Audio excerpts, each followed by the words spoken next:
Hello, my shimmering star. I am Amika Daya. Welcome you all to this amazing platform of Tutors Theory. Our today's topic is stress management, मतलब तनाव प्रबंधन.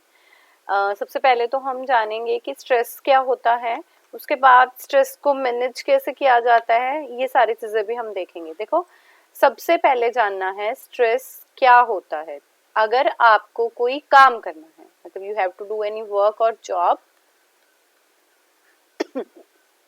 and you have two aspects, the physical one and the psychological one.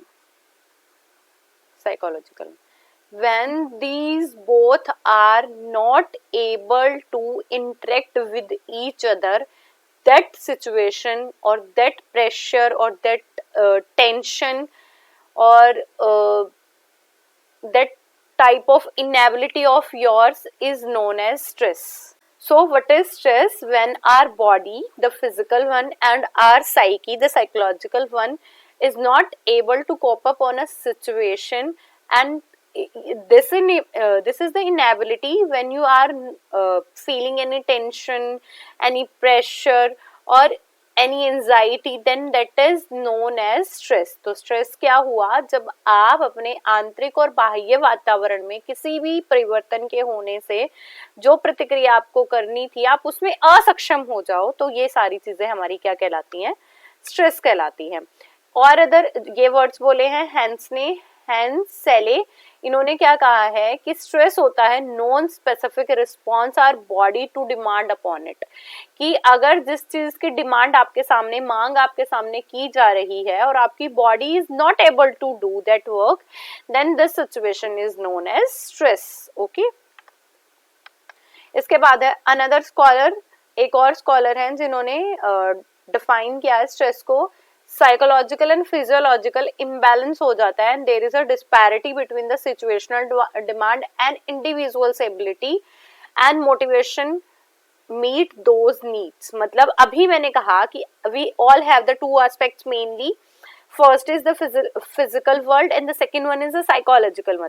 मतलब जिसके अंदर आप शरीर से कोई काम कर रहे होते हो तो वो आपकी फिजिकल हो जाता है, और जिससे आप दिमाग लगा के कोई काम कर रहे होते हो तो वो हमारा साइकोलॉजिकल हो जाता है. वैसे किसी भी कार्य की संपन्नता के लिए हमारे पास दोनों फैक्टर एक दूसरे के साथ हमारे जुड़ने चाहिए, तभी आप कहोगे कि आपका काम पूर्ण हुआ है. But if there is a imbalance, अगर उन दोनों सिचुएशन में किसी भी काइंड ऑफ डिस्पैरिटी आ जाए, इंडिविजुअल उसको ना कर पाए और सिचुएशनल डिमांड कुछ और हो, तो यही हमारी पूरी सिचुएशन क्या कहलाती है? स्ट्रेस कहलाती है. देन अ सिम्टम, सिम्टम का मतलब है तनाव क्या है, तो मतलब सिम्टम का मतलब है कि लक्षण क्या है ऐसे कि जिनसे हमें पता चलता है कि आपको स्ट्रेस हो गया है. फर्स्ट है हमारा साइकोलॉजिकल सिस्टम, मनोवैज्ञानिक. वही psychological, it is related with our psyche. Unable to concentrate, when you are not able to concentrate upon the things, then it is known as it is also the factor of stress. तो जब आप किसी चीज पे ध्यान केंद्रित नहीं कर पाते हैं, when you are not able to concentrate, then it is called as situation of stress. Seeing only the negative aspect, when you are able to see the only negative aspect कि मुझसे तो होगा ही नहीं, मैं तो नहीं कर सकती, तो हम उसे भी स्ट्रेस की एक सिचुएशन बोलेंगे. वरिंग, यू आर, मतलब आप चिंता कर रहे हो बार बार बार बार, मेमोरी प्रॉब्लम हो रही है, आप भूल जाते हो क्योंकि आप कंसंट्रेट तो कर ही नहीं रहे हो, तो वो आपकी मेमोरी में फीड भी नहीं होगा.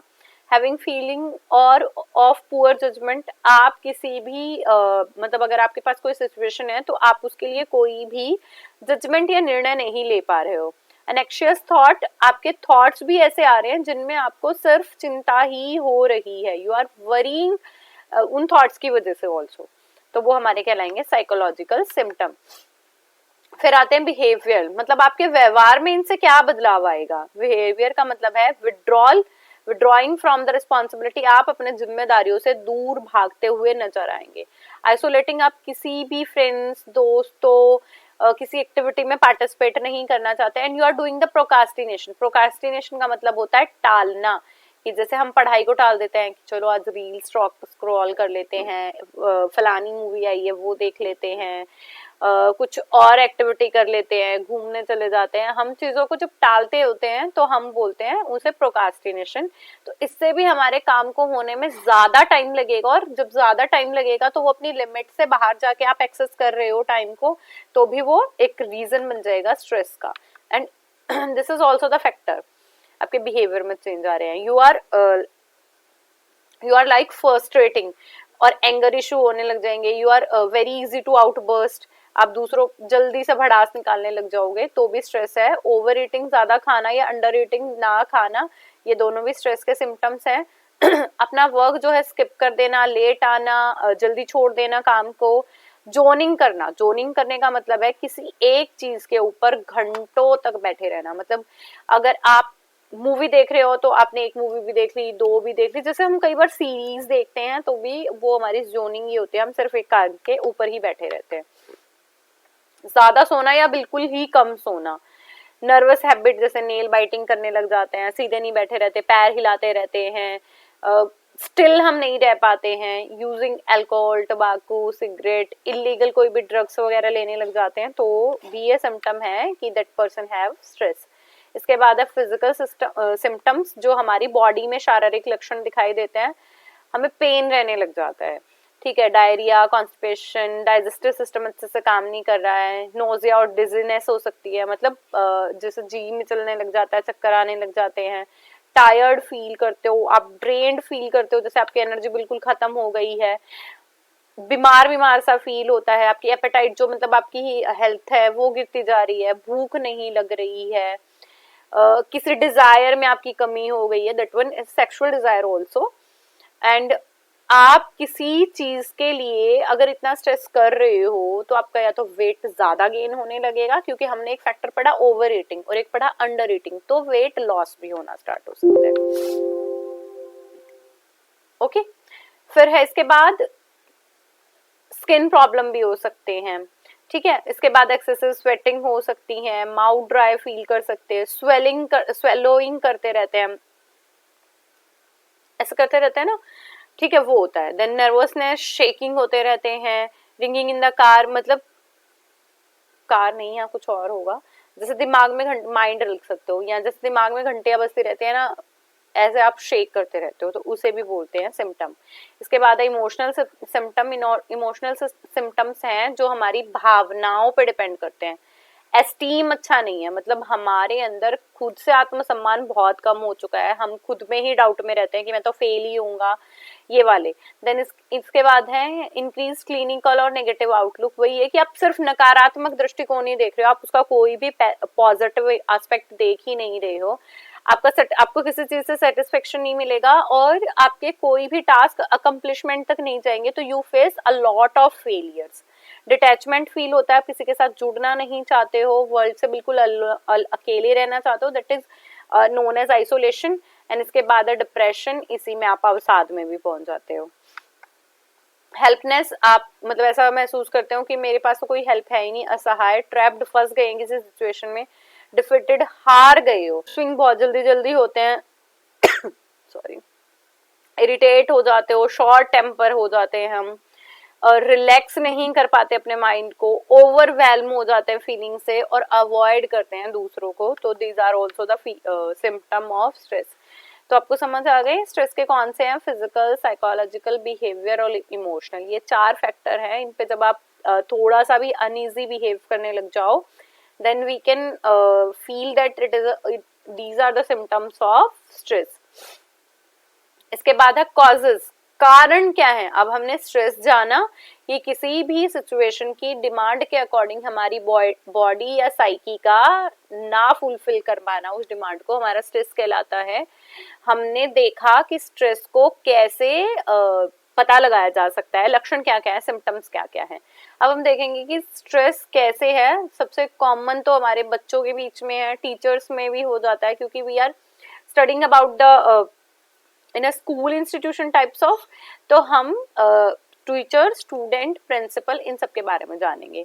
अमंग स्टूडेंट्स में देखो तो बहुत एकेडमिक प्रेशर है, क्योंकि 5 से 6 सब्जेक्ट बच्चों को पढ़ना है, हिंदी पढ़ना है, इंग्लिश पढ़ना है, SST पढ़ना है, साइंस पढ़ना है, मैथ्स पढ़ना है, सबसे डिफिकल्ट वन, तो एकेडमिक प्रेशर बहुत ज़्यादा है, इवन उनका जो उनके फैमिली मेंबर्स हैं उनके एक्सपेक्टेशन से भी उनके ऊपर प्रेशर पड़ता है। पीयर प्रेशर की इसका फ्रेंड फलाना फ्रेंड तो इतना अच्छा कर रहा है, तुम क्यों नहीं कर पा रहे हो, सेम एनवायरनमेंट तुम्हें मिल रहा है, सेम टीचर तुम्हें पढ़ा रहा है, तो आप क्यों नहीं कर पा रहे हो। पेरेंटल प्रेशर, वही मैं अभी बोल रही थी फैमिली मेंबर्स का, कि आपको तो डॉक्टर बनना है तो आपको इतने नंबर ऑफ परसेंटेज लानी पड़ेगी, फलानी चीजें क्रैक करनी है, ये एडमिशन लेना है। एंड अगर आप टाइम नहीं मैनेज कर पा रहे हो तो these also are the causes of stress, क्योंकि आप समय पे अपना कार्य नहीं करोगे तो बाद में जाके तो वो स्ट्रेस का कारण बनेंगे ही बनेंगे। रिस्पॉन्सिबिलिटी बढ़ गई है, रिस्पॉन्सिबिलिटी बढ़ने का मतलब स्टूडेंट्स की लाइफ से ही लेती हूँ कि उन्हें होमवर्क करना है, द स्कूल होमवर्क, फिर उसके बाद वो ट्यूशन पे चले गए, ट्यूशन वर्क किया, देन ट्यूशन वर्क उन्हें भी स्कूल होमवर्क दे दिया, द ट्यूशन होमवर्क वो भी करना है। तो रिस्पॉन्सिबिलिटी बढ़ गई कई कई जगहों से, कि ये भी इसके लिए भी आप रिस्पॉन्सिबल हो, ये ना वर्क करने के लिए भी आप रिस्पॉन्सिबल हो, घर वालों ने भी कोई एक काम का बर्डन डाल दिया है वो भी आपको करना है। तो जब हमारी रिस्पॉन्सिबिलिटी बढ़ जाती है तो भी हम फोकस नहीं कर पाते हैं। इसके बाद फ्यूचर फियर, अगर मैं ना कर पाया, तो जब हम सिर्फ ना पे फोकस करते हैं तो वो चीजें ना की तरफ ही चल जाती हैं। एक्स्ट्रा करिकुलर एक्टिविटीज, जब आप को बर्डन किया जाए कि आपको स्पोर्ट्स में भी पार्टिसिपेट करना है, या आपको सिंगिंग में जाना है, या आपको डांसिंग में जाना है, तो हमारा जो पढ़ाई है उसकी तरफ से भी स्ट्रेस बढ़ जाता है। देन इंटीमेट रिलेशनशिप, कई बार हम अपने दोस्तों के साथ इतने अच्छे रिलेशनशिप बना लेते हैं कि हमें उन्हीं की संगति में रहना है, तो हम वो काम करते भी नहीं है जो बाद में स्ट्रेस का कारण बन जाता है। जैसे ये मेरी खुद के साथ भी हुआ है कि फ्रेंड्स को देखते हुए वो नहीं कर पा रहे तो कोई नहीं यार, इनकी भी तो लाइफ है, चल रहा है काम, हमारा भी चल जाएगा। बट नाउ आई फील कि उस टाइम पे ये चीजें कर ली होती, फ्रेंड्स को ना तवज्जो दी होती तो लाइफ कुछ और होती। देन इसके बाद है अमंग टीचर्स, क्लासरूम जो रिलेटेड स्ट्रेस होते हैं, जैसे बच्चे इनडिसिप्लिन करते हैं और उनके जो हेड होते हैं, प्रिंसिपल्स होती हैं, उनकी एक्सपेक्टेशंस ज़्यादा होती हैं, तो क्लासरूम से रिलेटेड फैक्टर्स में भी होता है। स्कूल कंडीशंस अच्छी ना हो, मतलब टीचर का बिहेवियर बिल्कुल अच्छा नहीं है, students are disrespecting the teachers, तो भी हमारा स्ट्रेस कॉज करते हैं। अभी मैंने कहा कि टीचर का रिलेशन अच्छा ना हो, स्टूडेंट टीचर का रिलेशन अच्छा ना हो, या प्रिंसिपल टीचर का रिलेशन अच्छा ना हो, जब आपके सोशल रिलेशनशिप अच्छे नहीं हैं तो these are also the cause of stress. And self responsibility, कि मुझे कैसा या कैसी रिस्पॉन्सिबिलिटी दी गई थी और मैं कितना कर पा रही हूँ, these are also the factor of stress. इसके बाद है अमंग प्रिंसिपल, तो अगर प्रिंसिपल को टीचर्स का सपोर्ट और रिस्पेक्ट नहीं मिल पा रही है तो वो कारण है। इम्बैलेंस कर रहे हैं कि टास्क मैंने दिया था बट स्टूडेंट्स को या टीचर को कि आपको 10 डेज में करना है, कंप्लीट कर रहे हैं 20 डेज में, तो who is responsible, who is accountable for that. तो मैनेजमेंट तो प्रिंसिपल ही आंसरेबल है, तो उनसे मांगेगा, तो ये भी स्ट्रेस के कारण है। कॉन्फ्लिक्ट हो जाता है और उन्हें रिजॉल्व नहीं कर पाता प्रिंसिपल, तो भी होता है। एक्सेसिव वर्कलोड बहुत ज्यादा है, सुपरविजन करना, कोऑर्डिनेटिंग करना, there are lot of people जिनसे डील करना है, वो भी प्रिंसिपल की रिस्पॉन्सिबिलिटी है।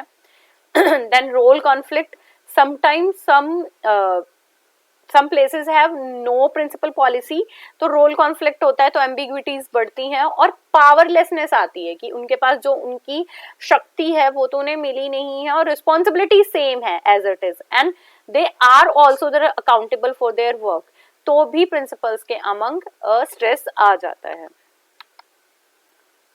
इनएडिक्वेट रिसोर्सेज, उनको जो रिसोर्सेज या संसाधन मिलने चाहिए वो पूर्णतः नहीं मिल रहे हैं।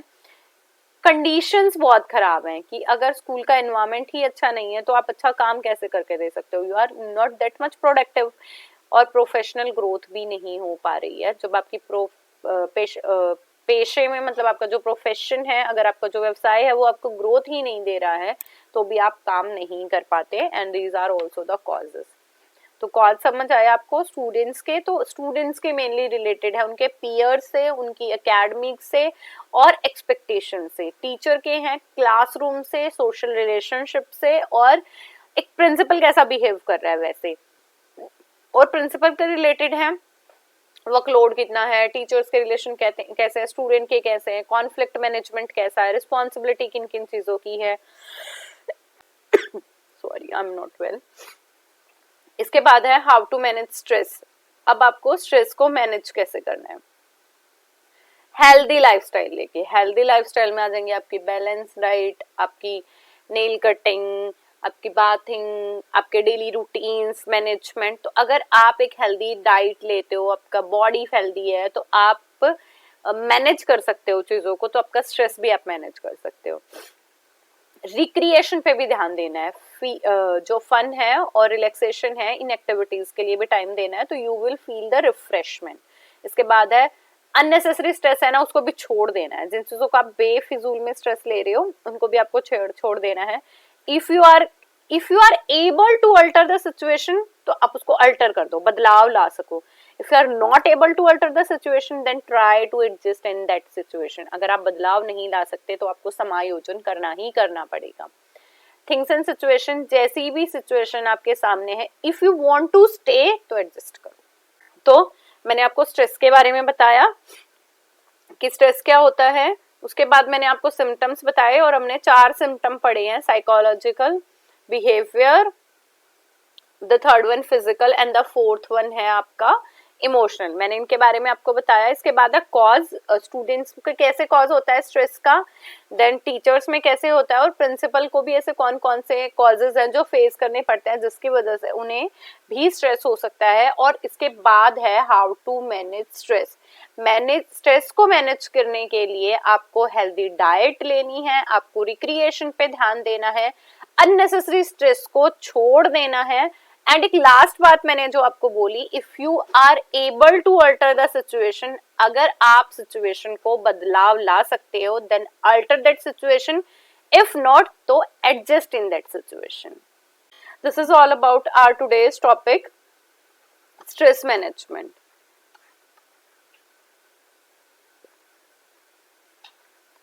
आई think this is very common topic in our daily life, तो हम सबको स्ट्रेस को मैनेज करने की कोशिश करनी चाहिए, एंड स्टूडेंट्स को तो जरूर, because we have to deal with the lot of situation कि आपको कैसे करना है, कैसे काम करना है, डील कैसे करना है, इन सारे सिचुएशन का ध्यान रखना चाहिए। So it is all about stress management. Keep going, keep growing and keep learning my dear students. Bye bye, thank you.